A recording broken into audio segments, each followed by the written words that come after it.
Saludos amigos de Principalmente, su programa de interés jurídico e institucional. En este encuentro contamos con la participación del doctor Pedro Blanco, especialista en Derecho Administrativo, con quien tendremos un interesante conversatorio acerca de la relación entre el derecho minero y el derecho ambiental. Acompáñenos.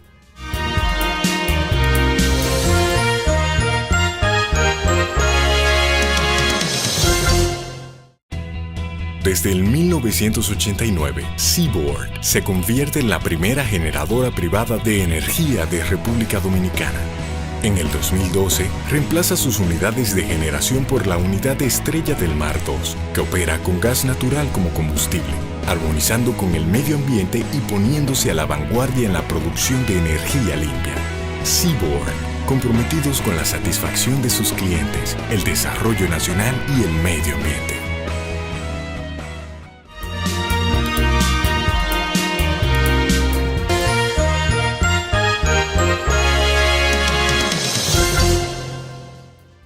Saludos amigos de Principalmente. Hoy principalmente contamos con la presencia de un joven profesional del derecho, con doctorado, especialidad en derechos administrativos, fundamentalmente, pero también con estudios profundos sobre otras ramas importantes de derecho y de mucha actualidad, como son el derecho minero, el derecho a la energía, en fin, todo ese ámbito que está correlacionado también con el derecho administrativo. Y además con un amplio currículum académico, además del ejercicio profesional en los tribunales de la República. Pues hoy nos honra con su presencia aquí en Principalmente el licenciado Pedro Blanco Fernández. Bueno, Pedro, la verdad que hacía tiempo que estábamos tratando de ubicarte para que tuviera este diálogo con nosotros aquí en Principalmente.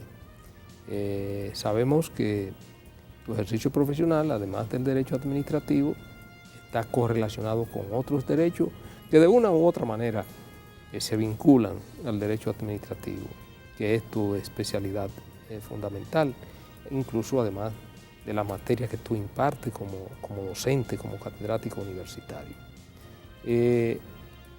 El derecho administrativo, después de las reformas que se han producido aquí en República Dominicana, ha venido tomando un auge predominante, si se quiere, en términos del ejercicio del derecho en nuestro país. Antes no había esa connotación ni se percibía el derecho administrativo. Cuando yo estudié derecho en la universidad, nosotros nos graduamos en el año 1985, a nosotros nos daban dos administrativos. Me recuerdo que era el profesor René Mueces, que escribió un manual de Derecho Administrativo, que nos lo impartía en la Universidad Autónoma de Santo Domingo, y para nosotros era como una materia para llenar espacio en el pensum universitario. Sin embargo, hoy día la realidad es totalmente diferente. Hoy hay que especializarse, hoy hay que estudiar Derecho Administrativo y además hay que actualizarse. Obviamente, todo esto tiene como razón de ser cuando se produce la reforma y cuando se crea definitivamente el Tribunal Superior Administrativo de la República Dominicana, que vino como consecuencia de la aplicación de la Ley 107-13. Pedro, desde tu perspectiva, ya tú como un especialista en la materia, como una persona que incluso se gradúa en República Dominicana y hace un doctorado en Derecho Administrativo en la Universidad Complutense de Madrid. Desde tu perspectiva, ¿se puede hablar de que ya en República Dominicana se están creando las bases para crear un derecho administrativo propio, con condiciones, vamos a decir, y características internas, no influenciado obviamente por causas exógenas, de fuera, pero que ya pudiéramos hablar de un derecho administrativo dominicano propiamente dicho? Muchas gracias a todos ustedes por la invitación aquí, Principalmente, y a todos los televidentes.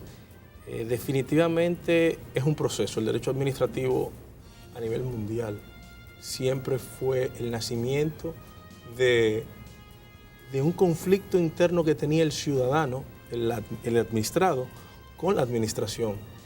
Debemos recordar que el derecho administrativo viene siendo también el derecho subjetivo, propiamente hablando del derecho público. El derecho sustantivo sería el derecho constitucional y el derecho adjetivo sería el derecho administrativo. El derecho administrativo evidentemente viene de la mano como romper las cadenas de la administración.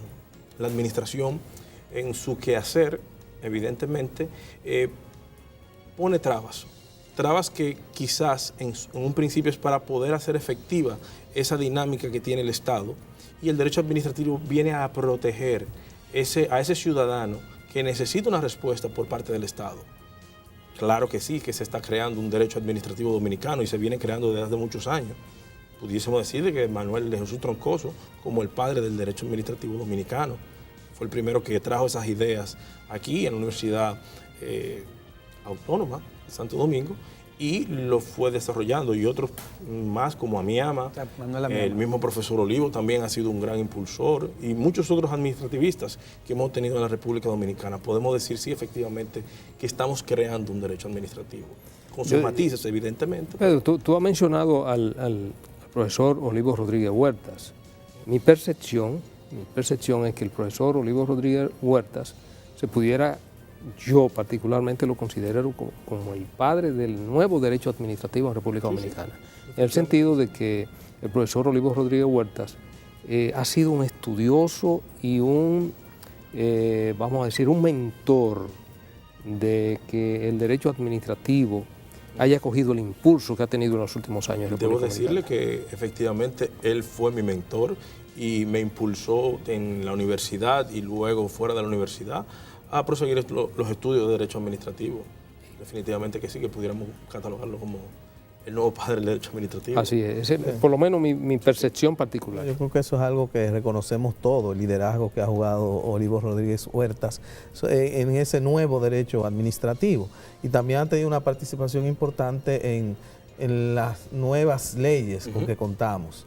Porque de alguna manera, cuando hablamos de un nuevo derecho administrativo, aunque tal como tú explicabas, Pedro, hay raíces, digamos, en el derecho público tradicional, pero lo cierto es que el Estado también, o la concepción del Estado, ha ido variando. Claro. En unos momentos en los cuales digamos que se extendieron ideas de un Estado menos presente o de otras formas de presencia del Estado, la liberalización económica, también produjo de alguna manera que la toma de decisiones, en vez de en los lugares clásicos dentro del organigrama del Estado, las secretarías de Estado y ministerios, también se fueron creando otros órganos, y eso requirió de regulación, claro, de leyes sectoriales, de leyes especiales, y todo eso de alguna manera le dio un nuevo impulso al derecho administrativo.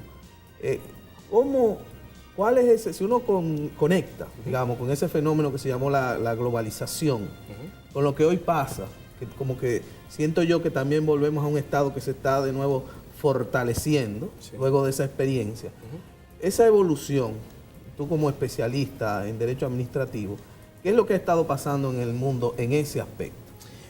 Mire, es un fenómeno muy interesante analizarlo, porque lo tenemos que ubicar en el tiempo, temporalmente, en los años 90, Consenso de Washington, Tratado de Maastricht. Consenso de Washington fue un decálogo que desde Washington se envió a todos los países en vías de desarrollo como un modelo para superar las barreras de las crisis económicas previamente que habíamos sufrido en los años 80 y evidentemente hacer una modificación de un Estado más parecido al modelo anglosajón.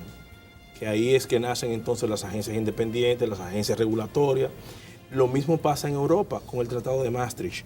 Cuando se une la Unión Europea, entonces deciden centralizar en Bruselas lo que es el gobierno de la Unión Europea, pero a su vez emiten unas directivas que van a un proceso de liberalización de sectores que eran tradicionalmente regulados, entendiendo que inyectando competencia en dichos sectores se iban a dinamizar. ¿Qué ha pasado o por qué hay una especie de vuelta atrás.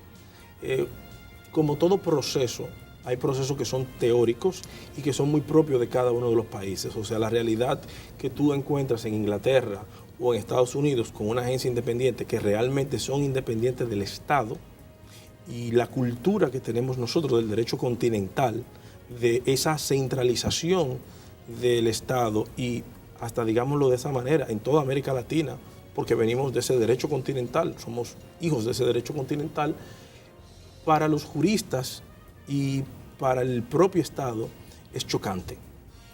Y también pudiésemos decir que hubo un poco de falta de conocimiento a la hora de implementar dichas reformas. Si tú no tienes un conocimiento cabal de cómo tú vas a llevar la reforma, evidentemente se van a cometer errores y quizás tampoco se dejaron madurar en muchos otros casos. Tenemos casos que han funcionado perfectamente como el de Chile, pero tenemos casos que han fracasado como el de Argentina. Nosotros pudiésemos colocarnos en una media. Hay sectores que funcionan bastante bien dentro de la liberalización y otros sectores que funcionan no tan bien. Pudiesen ser mejor.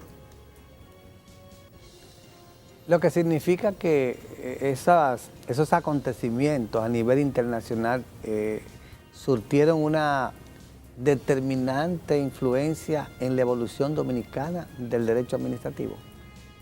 Digamos que sí, o sea, al final de cuentas vemos que tanto en la economía como en el derecho, las olas que se van produciendo, pues llegan también a República Dominicana. O sea, todo ese movimiento liberalizatorio que hubo en los años 90 fue también replicado en ciertos aspectos. Porque escucho que usted habla de regímenes políticos y económicos diversos. Sí. Me habla del consenso de Washington. Sí. Ahí tenemos Estados Unidos. Sí. De Europa y también de Latinoamérica, que obedecen a escuelas o sistemas diferentes en función de la plataforma jurídica por las cuales estos países se rigen. Sí. Entonces, ¿cuál de esos movimientos internacionales ha tenido en la actual estructura administrativa dominicana más incursión o influencia? Mira, nosotros tenemos una influencia bastante grande de lo que fue el consenso de Washington. Correcto. En el caso de la República Dominicana concretamente. Incluso nuestras reformas vienen muy de la mano con las que se hicieron en Chile, específicamente en el sector eléctrico, en telecomunicaciones y en otros ámbitos también que se abrieron, también aeroportuario. ¿Qué pasa? República Dominicana copia en cierta medida esas instituciones, pero en su conciencia jurídica no asimilan lo que es ese sector regulado, o sea, una agencia independiente que sea totalmente independiente de lo que es el sector público. ¿Y por qué se dice que deben ser independientes? Deben ser independientes porque son técnicos, propiamente hablando. Yo como administrativista te pudiese decir, mira, no existe un régimen malo, o sea, no es malo que sea centralizado o que sea una regulación totalmente independiente. Lo que tenemos que tener nosotros claro es qué es lo que queremos. Sabiendo qué es lo que queremos, entonces podemos organizar toda una estructura jurídica que sea adecuada para el país. Y también muchas veces las importaciones no son un traje a la medida. Y al no ser un traje a la medida, evidentemente tienen sus defectos, sus fallos. Y sus necesidades de adecuación. Y hay necesidades de adecuación que son muy particulares de cada país. Correcto. Pedro, como tenemos una teleaudiencia tan diversificada, que empieza por estudiosos versados en la materia jurídica, profesionales de ejercicio, pero también tenemos estudiantes, personas que están incursionando en el estudio del derecho.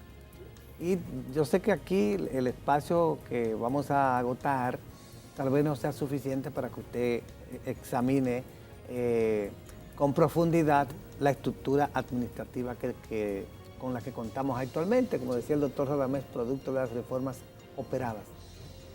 ¿Qué pudiera señalarse como una distinción propia en lo tocante a el aspecto descentralización y autonomía. ¿Cuáles son las notas distintivas de lo que es organismos descentralizados y organismos autónomos? Bueno, básicamente los organismos descentralizados son, el ministerio mantiene un control, pero descentraliza lo que es parte de sus operaciones, digámoslo de esa manera. Cuando hablamos entonces de un organismo autónomo, es que tiene una autonomía en varios aspectos. Autonomía de decisión, autonomía presupuestaria, muy importante. Incluso esa autonomía presupuestaria viene de que ellos mismos generan su fondo. Ellos generan sus fondos que vienen dentro del mismo sector, los aportes que ese sector da a ese regulador o a esa regulación. Y muy importante su independencia en cuanto a las decisiones. Dígase que sus decisiones no pueden ser atacadas con un recurso de revisión por un órgano superior, que sería un ministerio o el presidente mismo, en algún caso. Entonces, esa es la nota distintiva entre cuando son realmente autónomos y cuando son descentralizados. Cuando son descentralizados, tiene una subordinación directa con un ministerio. Con un órgano superior. Un órgano superior, puede ser un ministerio. A propósito de esos órganos autónomos, es importante destacar una sentencia del Tribunal Constitucional del año 2015, la primera, si no me equivoco, 000115, en que dio una explicación bastante extensa a propósito de un reclamo, un conflicto que había planteado el banco, la Autoridad Monetaria y Financiera, el Banco Central, pero aprovecha para explicar el alcance de toda esa autonomía presupuestaria, administrativa.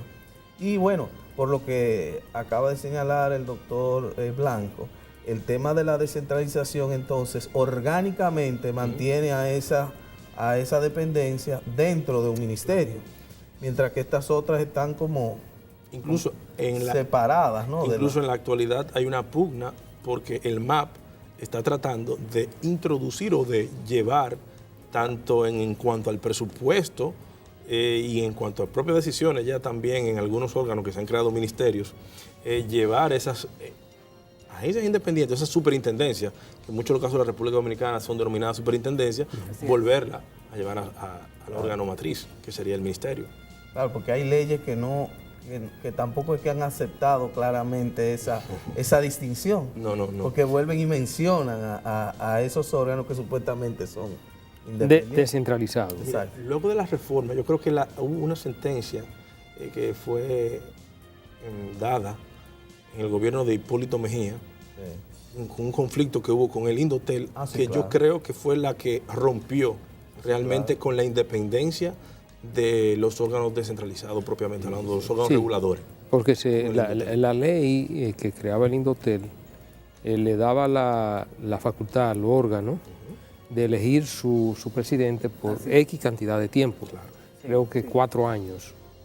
Y se entendía que ese funcionario era inamovible hasta el vencimiento, se concluyera el periodo por el cual fue designado.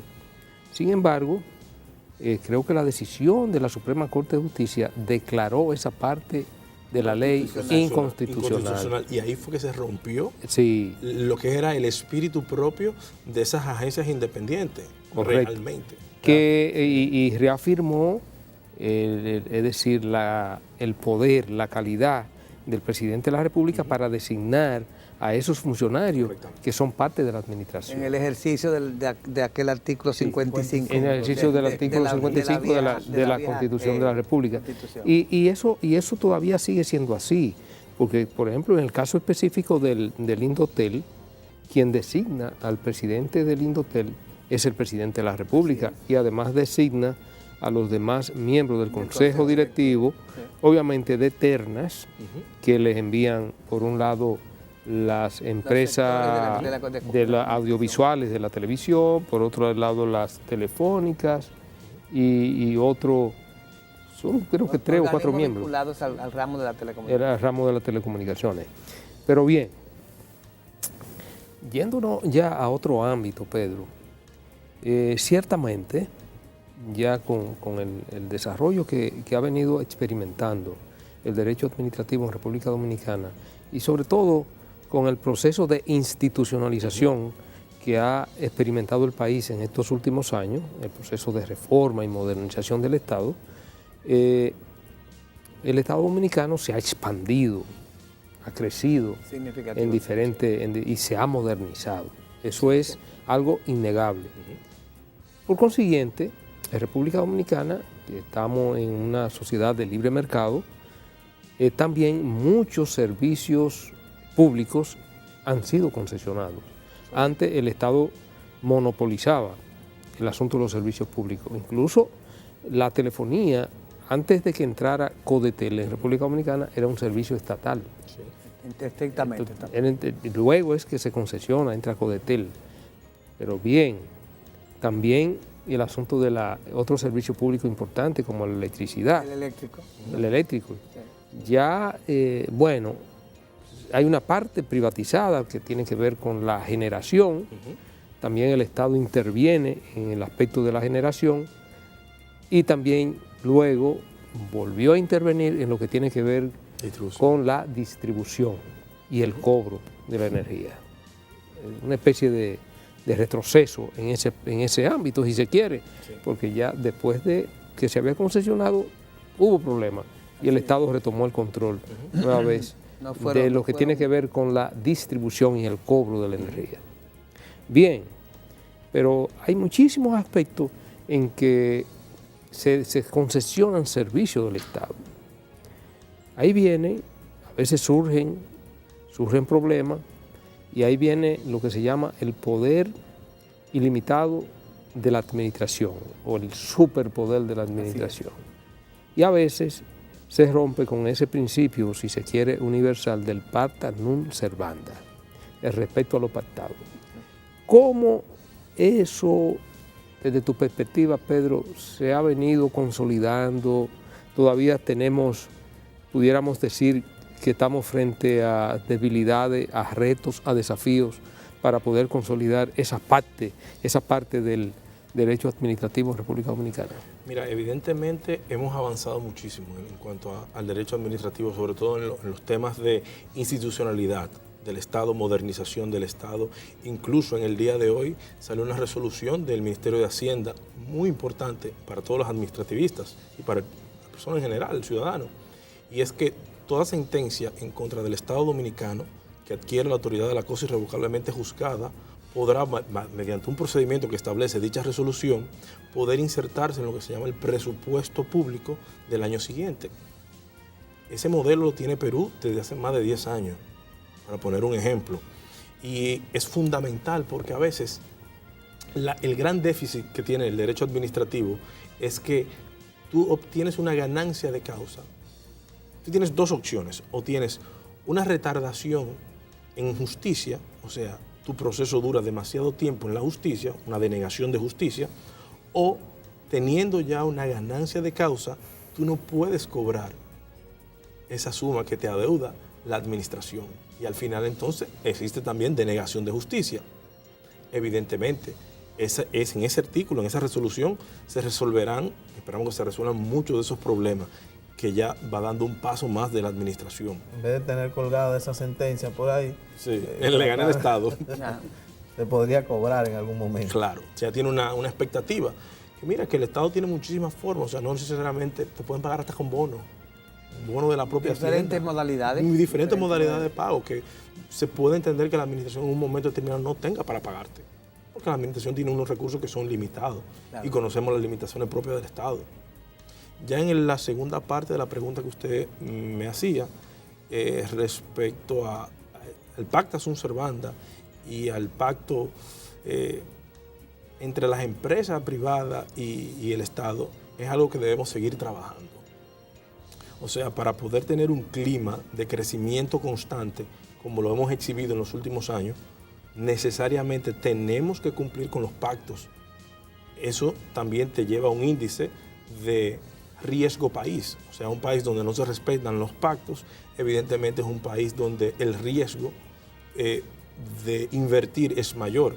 Y ese riesgo viene de la mano también con el costo del dinero. Evidentemente, si yo tengo un riesgo de que me varíen las reglas de juego, evidentemente mis intereses o el retorno de esa inversión trataré de que sea mucho más rápido, por ende será más oneroso para el país. Sí.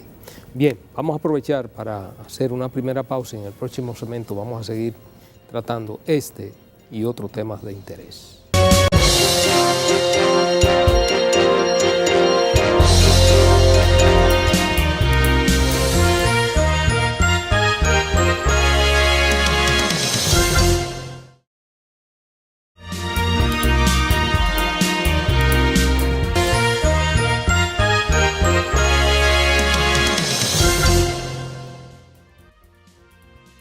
Seguimos, amigos, principalmente hoy con la grata presencia del licenciado Pedro Blanco. Bien, Pedro, estamos con un especialista. Sin duda. Bueno, como las demás materias que maneja Pedro, también están íntimamente relacionadas con el derecho administrativo, como es el derecho minero. El derecho minero en República Dominicana no es un derecho muy manido. Solamente se habla del derecho minero cuando hay un conflicto. Eminentemente sectorizado. Eminentemente sectorizado. Y muchas veces, cuando ese conflicto, los conflictos mineros están vinculados al medio ambiente. Generalmente. Te habla, bueno, el problema del parque de Loma Miranda, que hay que declarar a Loma Miranda parque nacional, porque es una fuente de producción de aguas, Loma Miranda, y ciertamente es así. Y ciertamente es así, y ahora que mencionamos a Loma Miranda, porque por citar un ejemplo. Por citar un ejemplo, cuando se batió mucho el tema de Loma Miranda, a nosotros particularmente nos gusta contactar la situación in situ sobre el terreno. Y un día nos tomamos ese día y salimos a caminar. A nosotros nos gusta mucho la montaña. Claro, claro. Y fuimos a Loma Miranda, y es verdad, hay unos cuantos ríos y arroyos que nacen por ahí y deslindan por ahí. Esa es la realidad. Eso nosotros lo vivimos. Pero bien, el derecho minero está profundamente vinculado a ese otro derecho que también ha descollado, que es el derecho medioambiental, del medio ambiente, el derecho ambiental. Así es. Los países, obviamente, tienen que hacer usos de sus recursos naturales, pero hacer un uso racional, y que ese uso racional, ese uso de esos recursos, no cree situaciones que generen a la postre o al futuro más perjuicio que bienestar para la sociedad y sobre todo para la ecología. Entonces, es un problema que trae por consiguiente la compartimentalización de todos esos aspectos que hay que ver, sopesar y racionalizar a la hora de tomar una decisión.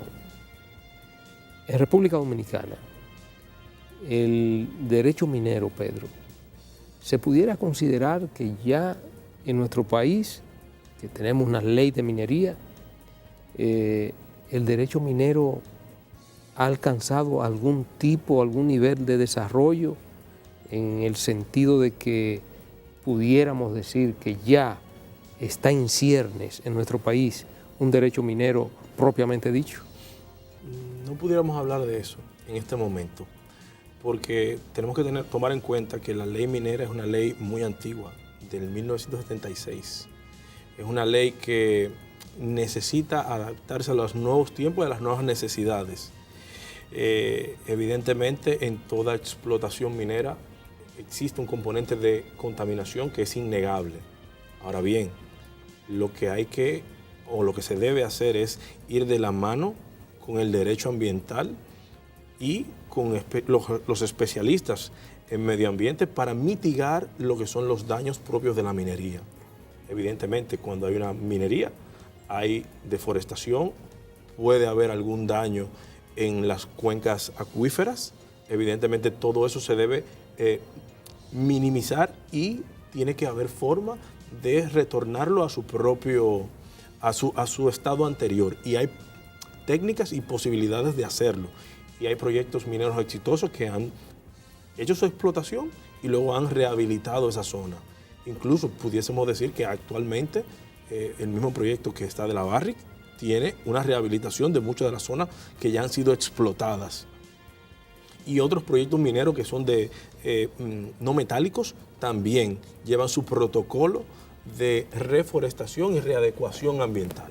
O sea que la minería no excluye, propiamente dicho, lo que es el derecho minero. O sea, no son enemigos, como se quiere muchas veces crucificar, digámoslo así, al derecho minero. Hay algo que has mencionado en 2 ocasiones, que es la explotación. Pero sabemos que no se llega directamente a la explotación. No. Para el gran público principalmente, ¿cuál es el ciclo, digamos, que tiene que vivir esas empresas que están interesadas, digamos, en explotación? ¿Cuál es el ciclo, digamos, con relación al Estado, satisfacer cómo se llega a una licencia o a una concesión? Bueno, actualmente la forma es haciendo en principio una denuncia. Esa denuncia es notificándole a la Dirección General de Minería de que están interesados, de que hay un mineral en un lugar determinado donde tú vas a enviar las coordenadas geográficas y coordenadas mineras de dónde se encuentra el material y qué tipo de material tú estás investigando y desearías explotar en un futuro. Luego de eso tú tienes un periodo para solicitar tu concesión de exploración. Esa concesión de exploración te va a dar un tiempo para que tú puedas explorar en el área in situ y puedas verificar que el material que se encuentra ahí es un material apto para una explotación mayor, si está en las cantidades y en las calidades que se necesitan.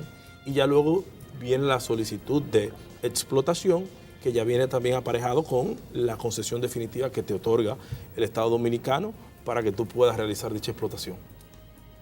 Sí, ahí, al hablar de derecho de explotación, que naturalmente todo viene regulado por las normas de corte minero, por así llamarlo. ¿Existe alguna relación interdepartamental de la institución que actualmente regula la actividad minera del país? Que entiéndase el Ministerio de Energía y Minas, ¿correcto? Y el Ministerio de Medio Ambiente y Recursos Naturales. Sí, claro, evidentemente. O sea, ya desde el mismo proceso que tú estás en tu solicitud de concesión de exploración, ya tú tienes que presentar cuál sería la mitigación, tu cuadro tu hoja de ruta, de mitigación del daño ambiental. Y antes de que te otorguen una licencia, tú tienes que tener previamente una licencia ambiental ya aprobada por el Ministerio de Medio Ambiente. Correctamente. Y si surge algún conflicto entre instituciones, sea la ley minera o la ley 6400, que sigue siendo la norma imperante, aún se remonta al año 2000, un ordenamiento legal u otro se encarga de dirimir un eventual conflicto que se produzca entre ambos ministerios en lo que concierne a las disposiciones acordadas en la actividad minera? Es una pregunta. Mira, no sé si es muy profusa, pero indudablemente que... Mira, la realidad, en la práctica, lo que sucede es que cuando hay un conflicto medioambiental, el proceso minero queda totalmente paralizado en ese momento. Hasta que no se obtienen todos los permisos por parte de medio ambiente, ese proyecto minero, pudiésemos decir que está totalmente paralizado. O sea que no hay incluso se ha entrado en algún momento en algún tipo de conflicto con alguna resolución que ha emitido el Ministerio de Medio Ambiente con el Ministerio de Energía y Minas y con la Dirección General de Minería, que es el que lleva todo lo que es el proceso del día a día hasta ahora, porque hubo una modificación de la ley, pero todavía no ha quedado integrado. Pero a veces esos conflictos, Pedro, se dan no solamente, vamos a decir, en el aspecto de medio ambiente y minería, también se producen con mucha frecuencia en otros ámbitos totalmente diferentes, como es en el ámbito turístico. Sí. Muchas veces el Ministerio de Turismo otorga una licencia para una explotación turística. Aquí, obviamente, en República Dominicana tenemos el gran fuerte de nuestro turismo, es el turismo de playa. la zona costera. En segundo lugar, el de montaña. Y obviamente ya se está desarrollando el de montaña, que también obviamente requiere, para desarrollar un proyecto ecoturístico, se necesitan también de los permisos, tanto de turismo como de medio ambiente. Y a veces se dan colisiones, en el sentido de que turismo te otorga el permiso, pero cuando tú vas a solicitar, a tramitar tu licencia medioambiental, tiene dificultades para desarrollarla. Muchas veces te topa con la situación de que donde tú piensas desarrollar ese proyecto, los desarrolladores de ese proyecto se encuentran con que una gran parte de esa área es área protegida. Entonces, ¿cómo solucionar esa parte en nuestro país donde el medio ambiente, la protección del medio ambiente, para la cual nosotros siempre nos hemos inclinado, honestamente se lo digo, claro, siempre he estado inclinado a que la preservación, conservación y rehabilitación de los recursos naturales es un asunto de vida o muerte, fundamental. Entonces, ¿cómo compatibilizar, cómo prever ese tipo de conflicto que pueda de una u otra manera resolverse sin que afecte primero una parte tan importante como es el medio ambiente y sin que afecte obviamente esas inversiones que de una u otra manera generan riqueza para la República Dominicana? Como le decía anteriormente, definitivamente hay que compatibilizarlo y hay que llegar a una armonía, y tanto el gestor que está desarrollando un proyecto, sea turístico o de playa o de montaña, y medio ambiente o minero, como estábamos hablando anteriormente, tienen que llegar a un punto medio.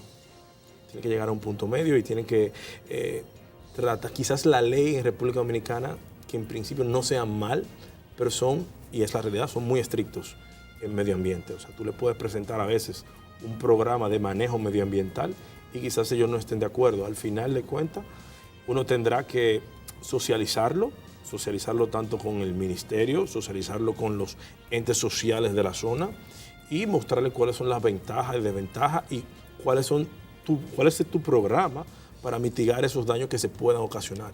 Definitivamente, cuando hablamos, por ejemplo, de un proyecto turístico, en muchas de las zonas de la República Dominicana hay destrucción de manglares y se ha demostrado que los manglares protegen tanto la playa como protege también de los huracanes. Entonces, es buscar ese equilibrio donde las inversiones puedan ser factibles y donde el desarrollo del turismo o de la minería también fluya. Al final, sí, es una búsqueda que hay que buscar y es un punto medio. La realidad en República Dominicana es que si tú tienes una oposición por parte de medio ambiente, ese proyecto se encuentra parado, ipso facto, con lo cual institucionalmente tú dirás, está funcionando, es como debe ser.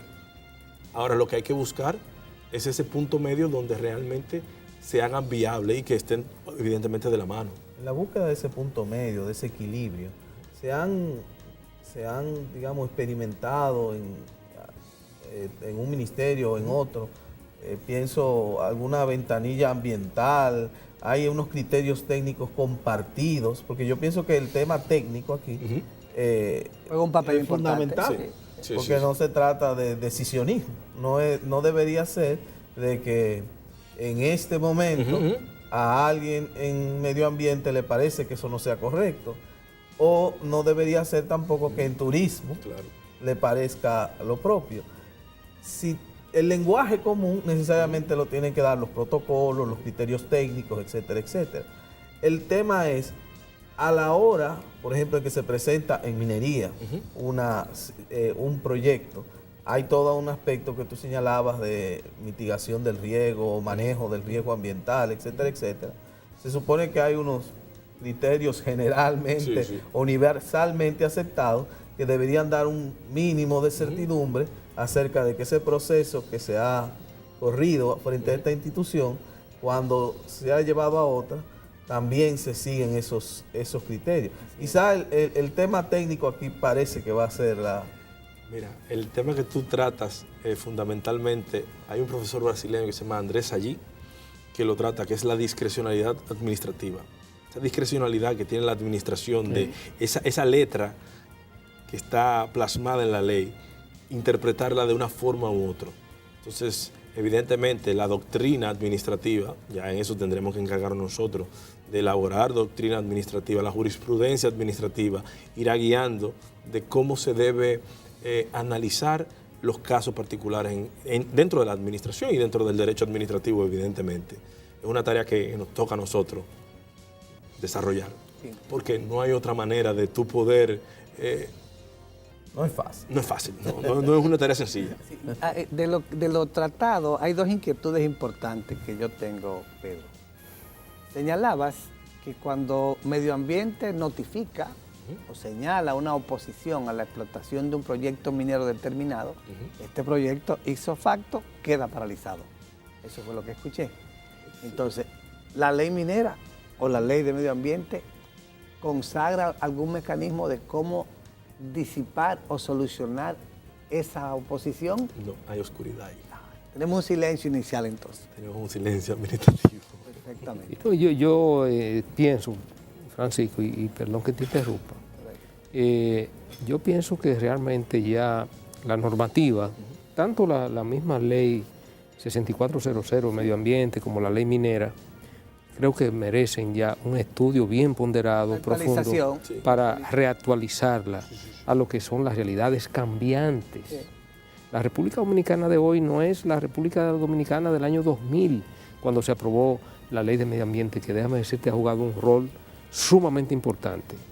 Mi tesis para graduarme de abogado precisamente versó sobre el delito ecológico, su problema, sus efectos en lo económico y social de la República Dominicana, que más tarde, unos años más tarde, la convertimos en un libro que se llama Derecho Ambiental y Delito Ecológico en la República Dominicana. Interesante.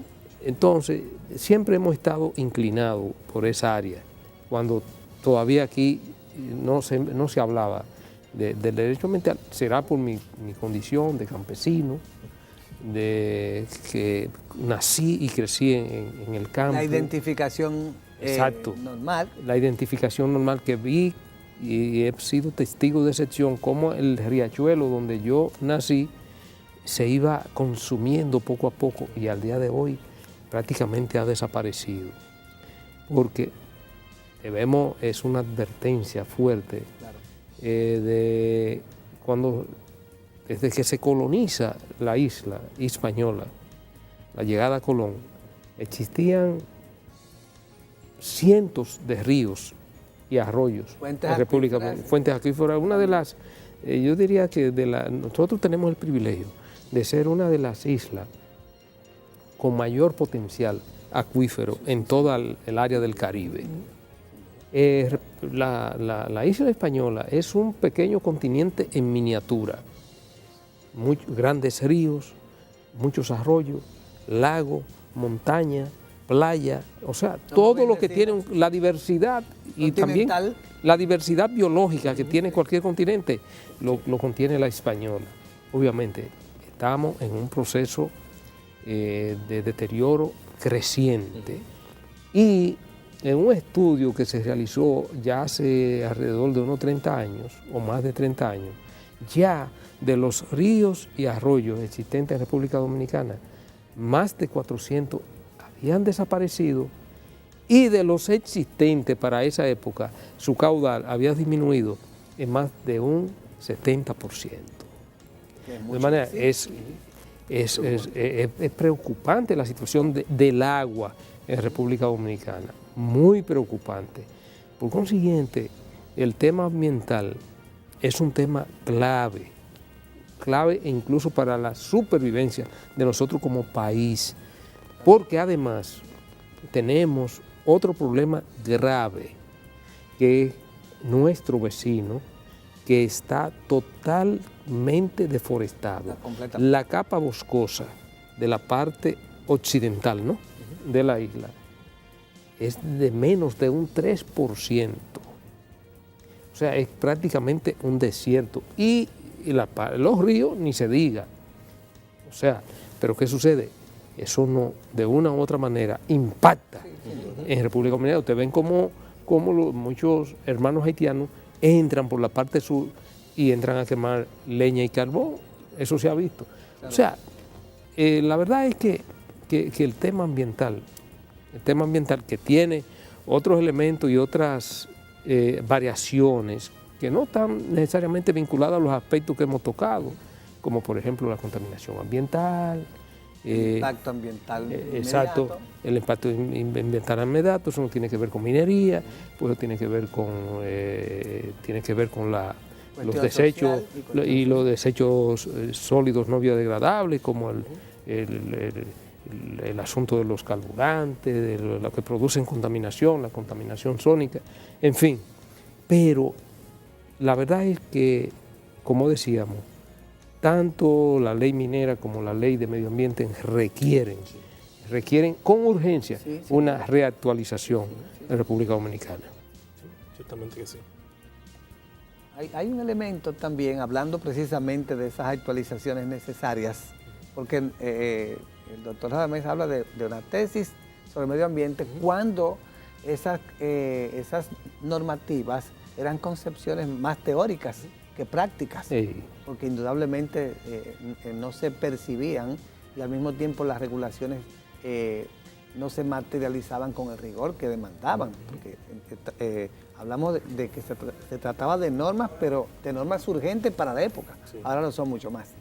Claro. Pero cuando señalaba la cuestión de la regulación de la exploración minera y la explotación minera, es la ley que regula la actividad minera en nuestro país, consagra disposiciones especiales para cada fuente minera en particular, o contiene disposiciones generales para todas el material minero que existe en la República Dominicana, que como nos señalaba, tras las cámaras, es bastante abundante. Sí, bueno, la ley hace una distinción de lo que son minerales metálicos y minerales no metálicos. Correcto. Evidentemente los minerales metálicos son lo que conocemos como oro, plata, níquel. Los no metálicos serían mármol, yeso, carbonato de calcio. También dentro de su propia regulación. El sílice también. El sílice también sería no metálico. Correctamente. No metálico. Tienen un tratamiento diferente, tanto en medio ambiente como en la Dirección General de Minería y en el Ministerio de Energía y Minas. Evidentemente, por el propio tipo de explotación, los metálicos son más contaminantes a la hora de su explotación propiamente hablando que los no metálicos, y evidentemente son más rigurosos los controles medioambientales. Algo interesante, utilizando el derecho comparado en el derecho ambiental, es que la concepción anglosajona no es que no contamines, sino que el que contamina paga, y tú pagas en función de lo que has contaminado. O sea, no le da tanta preponderancia a la prevención, a una... a la violación. A una actividad preventiva, como quizás lo hacemos un poco nosotros, sino más cuando ya violas, entonces pagas. Que creo, Pedro, que se ha convertido, lo ha asumido la Comunidad Económica Europea. Ya hay regulaciones que se ha hecho común en la Comunidad Económica Europea de que quien contamina paga. Y eso quiere decir que si tú produces un daño ambiental, tú estás en la obligación de remediarlo con recursos económicos que se convierten en multas y que tiene que pagar, necesariamente tiene que pagar. Que tal vez el principio debiera ser el que contamina, paga y restablece. Claro. Correcto. Mire, a mí me gusta mucho esa solución. Esa solución, al final de cuentas, es más disuasiva que tener una ley muy restrictiva, porque la propia ley restrictiva en un punto también ahuyenta lo que son las inversiones.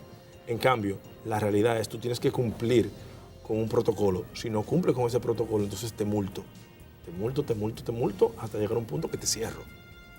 Pero es en consecuencia de una violación. Previamente a una violación, entiendo que es un poco exagerado tener regulaciones que sean tan restrictivas. Así es. Bien. Impide las inversiones. Claro, crea un freno a muchas inversiones. El problema es muy complejo porque tú estás frente a dos disyuntivas. Cierto. Tú tienes que responderle a gentes que necesitan empleo para poder sobrevivir. Pero también, si con esa acción tú provocas daños que son irreversibles, también tú le estás quitando la posibilidad a esa gente de seguir sobreviviendo. Vamos a hacer una última pausa y en el próximo segmento vamos a seguir tratando esto.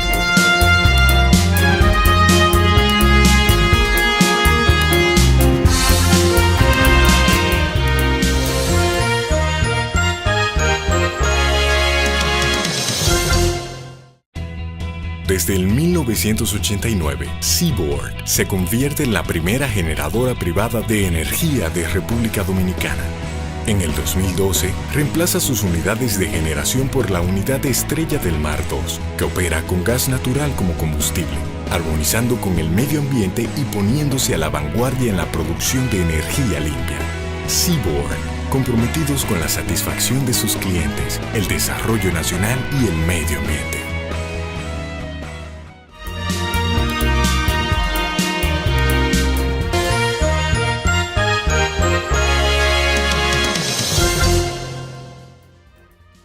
Bien, seguimos amigos principalmente hoy con la grata presencia de Pedro Blanco.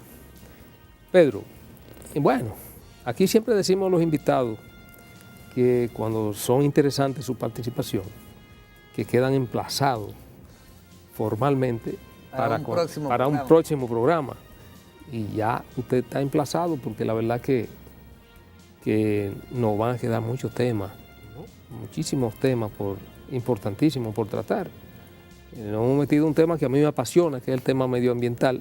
Y ya quedan citadas las partes. Así es. Que a mí me apasiona desde niño. Pensando en los ríos. Sí, pensando en los ríos y en la propia supervivencia. No sé, pero siempre estuve focalizado en que era un tema clave para la sobrevivencia de la especie humana y de todas las especies vivas en el planeta. Y ya se está hablando del cambio climático. Sí.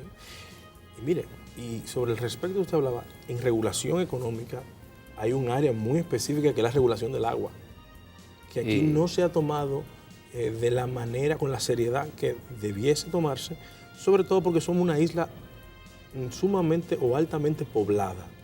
Tenemos una isla de aproximadamente 72.000 kilómetros cuadrados. 75.000 kilómetros cuadrados, 48 nosotros y 27 la otra parte occidental. Y estamos hablando de una población oscilante de más de 20 millones de habitantes, sí. sin contar los turistas, que son una población flotante, que consumen agua, que aparte de que consumen agua, consumen recursos, y todo eso el Estado tiene que preverlo. Y se habla también de fenómenos a futuro, de una guerra por el agua.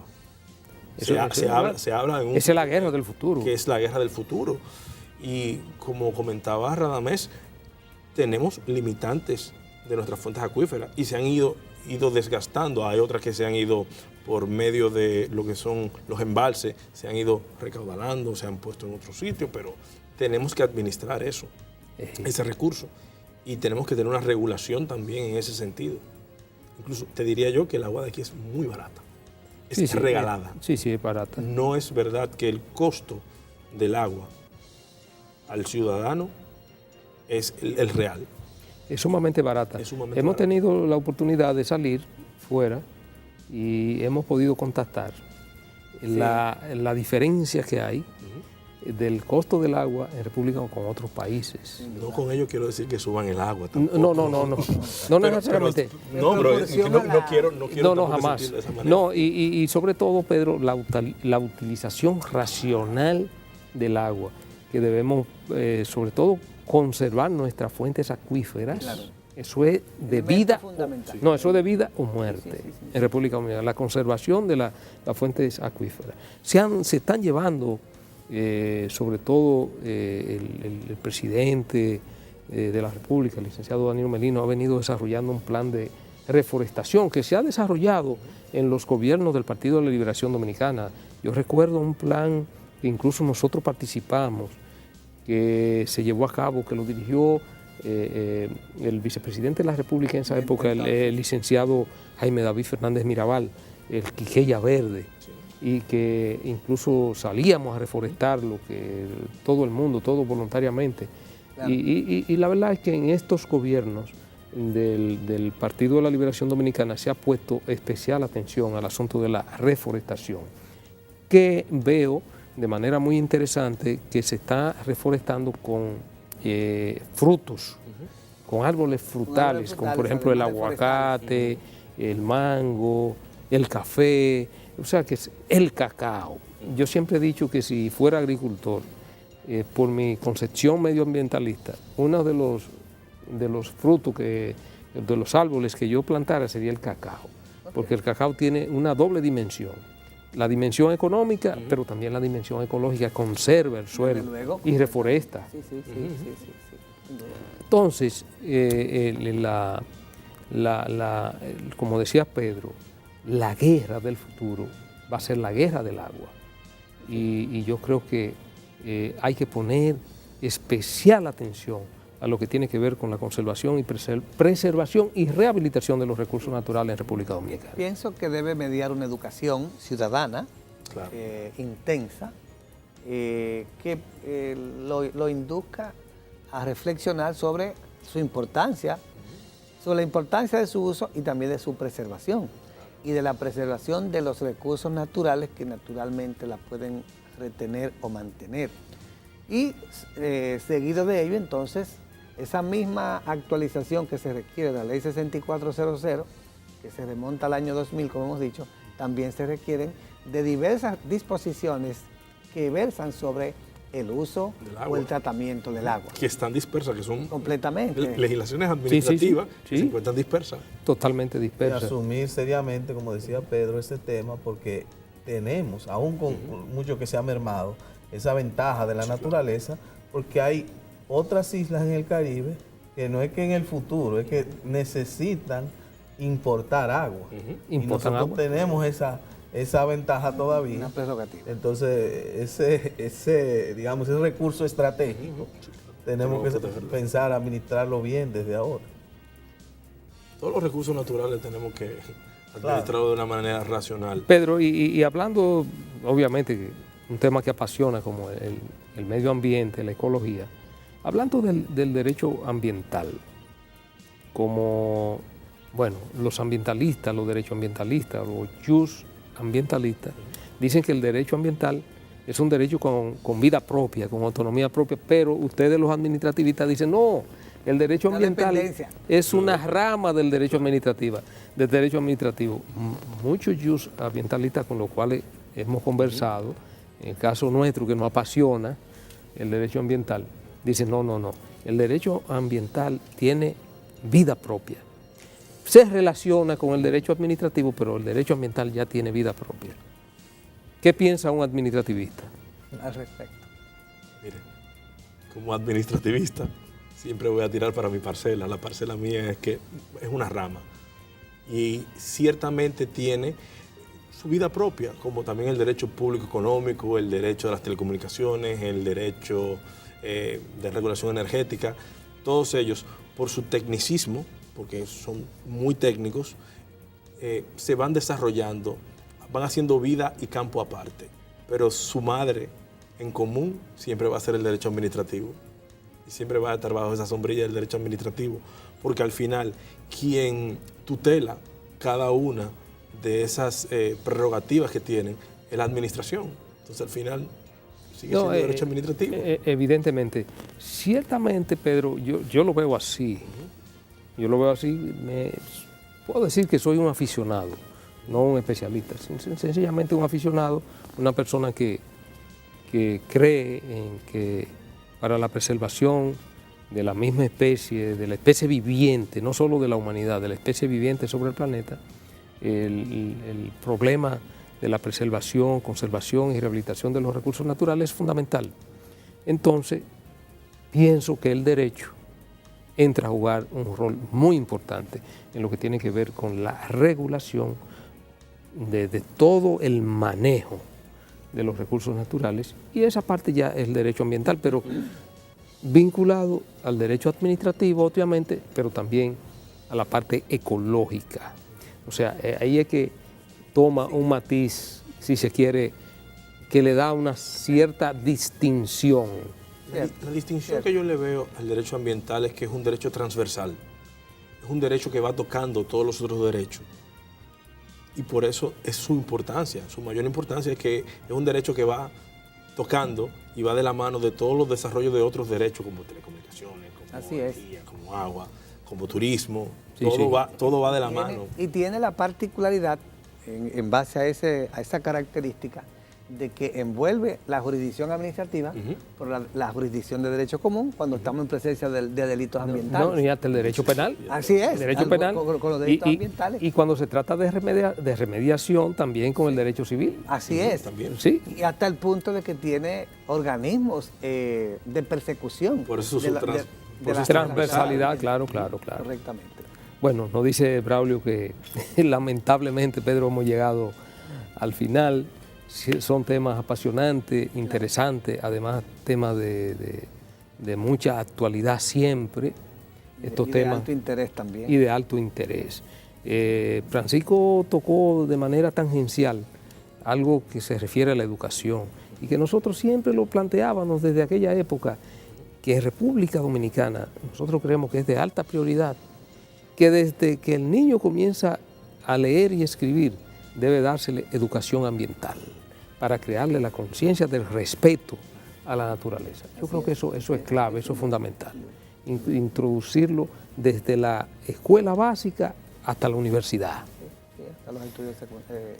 Bien, Pedro, la verdad que ha sido un gran placer con nosotros tenerlo aquí y como le decimos, usted queda formalmente emplazado para una próxima oportunidad. Muchísimas gracias a ustedes, a los televidentes, y quedo citado ya y emplazado para la próxima. Así es.